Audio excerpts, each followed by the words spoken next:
welcome to the Bender Bunker, your one-stop shop for B-Bender related videos, and another installment in our Quick Lick series, where we endeavor to bring you more twang with less talk. This is number 8 in the series, the Ocho, because I believe that's Spanish for 8, not sure, but I think it is. And this one's kind of based off of what I consider one of the very prime B-Bender shapes you probably need to always have available to you, that D chord shape. Kind of the root of it. It also gets into some other primary shapes within the chord structures. It's a useful lick because it's handy in all kinds of keys, which is always fun. And it's be a great start to a solo, maybe even a great start to a song if you're so inspired. So we're going to cover that in some great detail, walk you right through this lick. You'll have it in no time. And then after we learn the lick, towards the end of the lesson, I'm going to circle back and do a few other little things in that D chord shape and that other chord structure shape I just showed you. And we're going to go over some of usefulness of those above and beyond the lick. So if you're interested, stick around towards the end of the lesson for that. But for now, prepare yourself for the quick lick number 8, the Ocho. 8-ball corner pocket, straight 8 under the hood. Call your dealer and buy an 8-ball. No, do not do that. That's a no-fly zone. But what you should do is go grab that Bender. Let's get on it because it's coming up next. Well, all right, you're still with me, showing a strong interest in the Ocho, and I do thank you for that. Let's get rolling with it. Now, real quick, let's cover the concept of making our major chords with just a D chord shape. Obviously, when I make a D chord, right, top 3 strings, regular D chord, no tricks. And that's what we're working off here, is that D chord shape. Now, much like a bar chord, if you make a D bar chord up here, move it up 2, you're going to be an E, right? Well, same thing with your D chord shape. You move that up 2, you're in E. You go up here, you're in G, which is the key we're going to be having this lesson in, the key of G. So we're making a D chord shape up here. We've got the top E string on the 7th. Then you've got your B string on the 8th, and then your 3rd string on the 7th for that D chord shape up here that corresponds to your G chord. All right, now that we've covered that, a lot of people are going to find that key with the D chord their own way. That's just one trick I use in my mind to help you find it quickly when you're hitting the Bender. All right, so now what we're doing is we're working up to what we call the twang box here. That's the traditional B-Bender shapes we use for twang guitar here in the key of G. So that's going to be the top 2 on the 10th, right? And then the bottom, the next 2 on the 12th. Hey, that sounds the same as the opening. And it is. And so what we're doing is we're using the D chord shape for G, and we're using it to open things up and get us up here to the top 2 strings of the twang box shape for the B-Bender for G. So we're all keeping it in the G family. So the lick is this. Let's start with this part.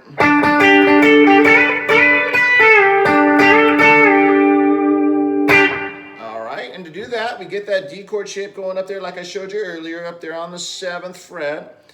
And of course, your 2nd string is on the 8th. What I'm going to do is I'm going to substitute my index fingers there on the 7th, 3rd string. I'm going to substitute my middle finger on the B string 8th fret for these 2 notes. Right? Okay. And the first part is this.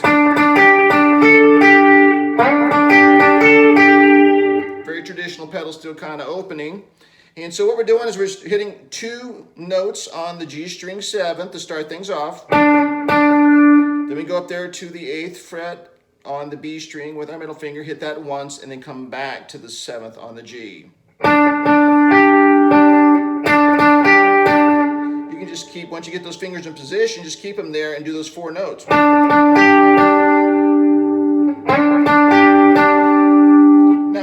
Next is we're going to pop up here on the B string, your 2nd string on the 10th fret with your little finger and hit that note once. And then lift it up, and you still got your middle finger there, hopefully on the 2nd string 8th fret for the next note we need for this G run. So now we have this.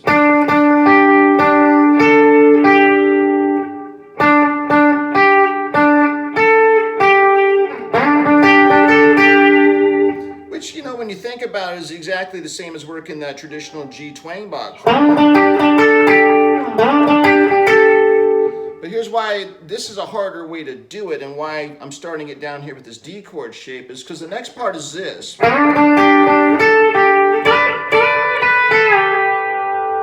Now we could do that.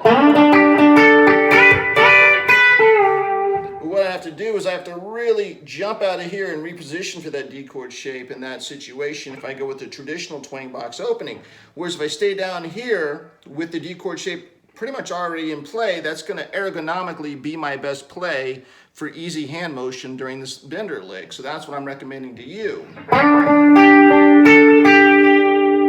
right, so we've got those notes. We're ready for some Bender action. Now let's bring our little finger back up to the 10th fret, top 2 strings, and we're going to down pick them twice and bender them twice, leaving the bender on the second time all the way up engaged. So here's what we've got.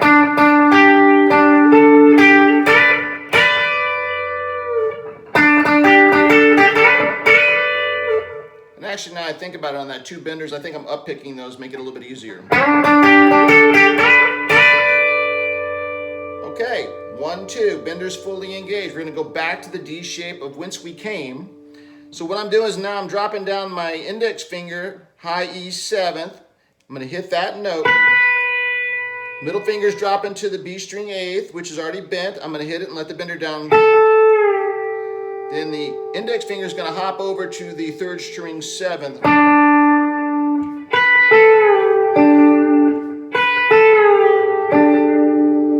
Which is still working the 3 primary notes of that D chord shape we started with. So here's what we have so far. And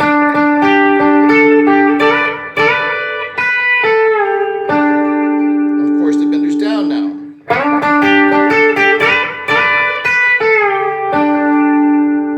Alright, so we've got those 2, the 3rd string 7th, the 2nd string 8th, ringing, because we just hit them and let the bender down. Let's do this. Double hit on our pick, and then up and down with the bender.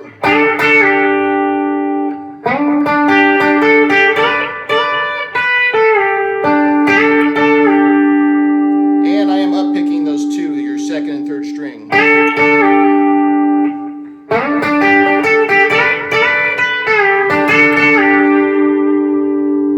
That is the first part we were learning.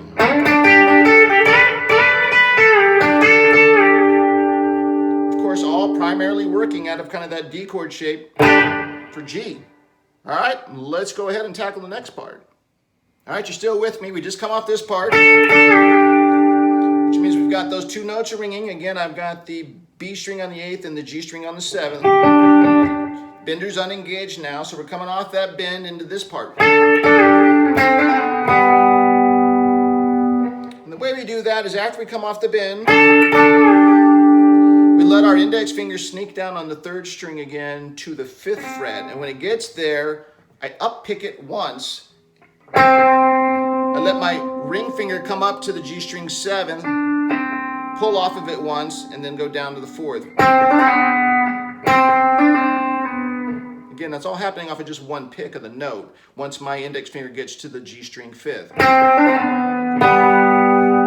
And then I end by the G string 4th on my index finger. Once I slide it down the 4th, I let my middle finger come over to the 4th string 5th fret to create that 2-note chord shape. So practice that.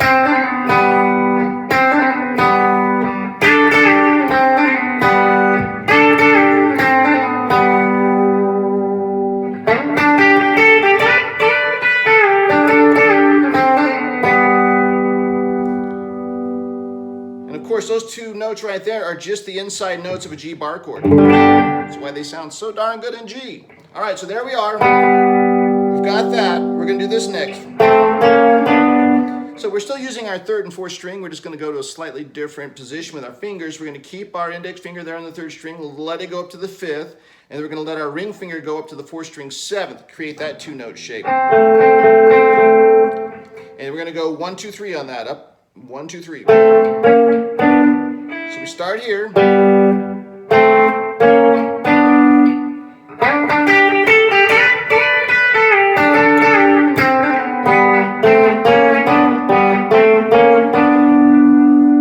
Okay. So this is how we're going to finish it.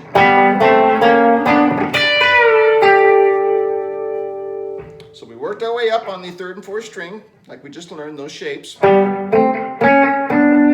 Next thing I do is I slide my index finger up to the top 2 on the 10th. That allows the rest of my hand to kind of cover the strings below it because I'm going to dead pick. I'm going to down pick, dead pick, all the way down dead picking, and then when I come back up onto the high E, I am going to note that, and I'm also going to have the bender fully engaged because the next note's going to be the B string on the 10th, and I'm going to let the bender down.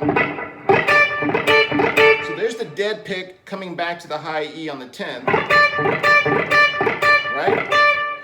Bender's already engaged, so when I hit the B string 10th, and then I end strong with a G note by letting my ring finger go to the 3rd string 12th, which is your G note.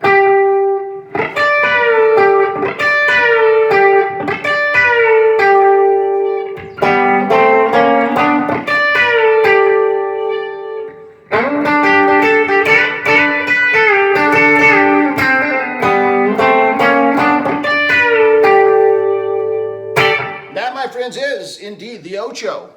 And of course, we've been doing it in G. Just take that D chord starting point, move it up 2, you're in A.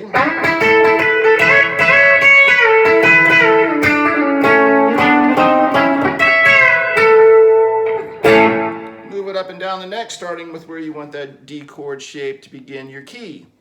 And there it is, the Ocho as promised and in record time. So as I mentioned in the beginning of the video, I'm going to kind of go off and do a couple little riffings on a couple of these shapes we just learned because there's some other fun things to do. As I mentioned, I think this D chord shape is such an important shape in the bender world. One thing I like to do harkens all the way back to one of the first 2 or 3 videos we ever published in the bunker called The Mooney. Some of you may remember, some of the long-time viewers might remember The Mooney, but that works very hardcore out of that D chord shape, and it's just got that vibe.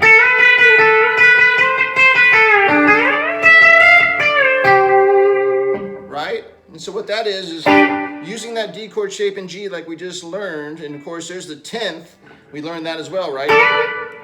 What I'm doing there is I've got my ring finger on the 2nd string 10th, and I've got my index finger on the high E 7th, and then I'm using the bender to drone those 2 together. And then when the bender's up, I'm working that D chord shape like we've been doing there for G. I'm starting with a little bit of a high E, what is that? A high E 8th. And then I just make the D chord by laying the bender down.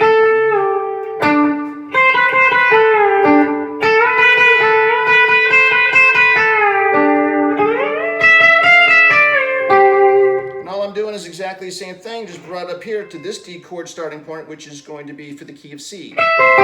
We were in G, we're working C, that just makes sense. So there's some fun things to do, a little extra bonus Ocho lesson for you. Now when we went down to this part, that's a very powerful, not so much a bender thing for me, but a very powerful twang guitar shape. There's all kinds of things you can do there.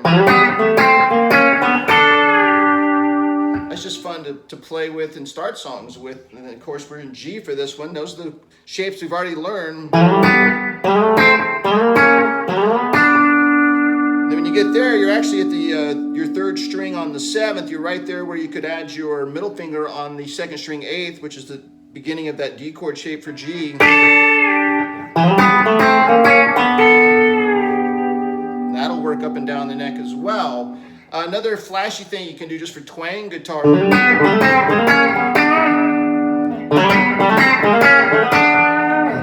Same shapes, what I'm doing there is I'm hitting the D string open and doing a triplet roll into the shape.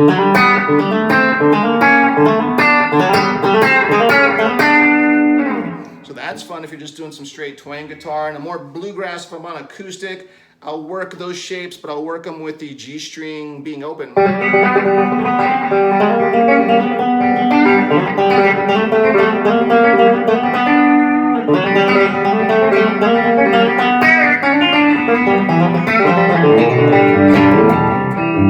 That kind of thing. So those shapes, again, starting at the root of every bar chord you are, those can be used for almost any key, and there's a couple things you can do with those shapes that aren't just strictly related to the Ocho lesson. Hope that was helpful.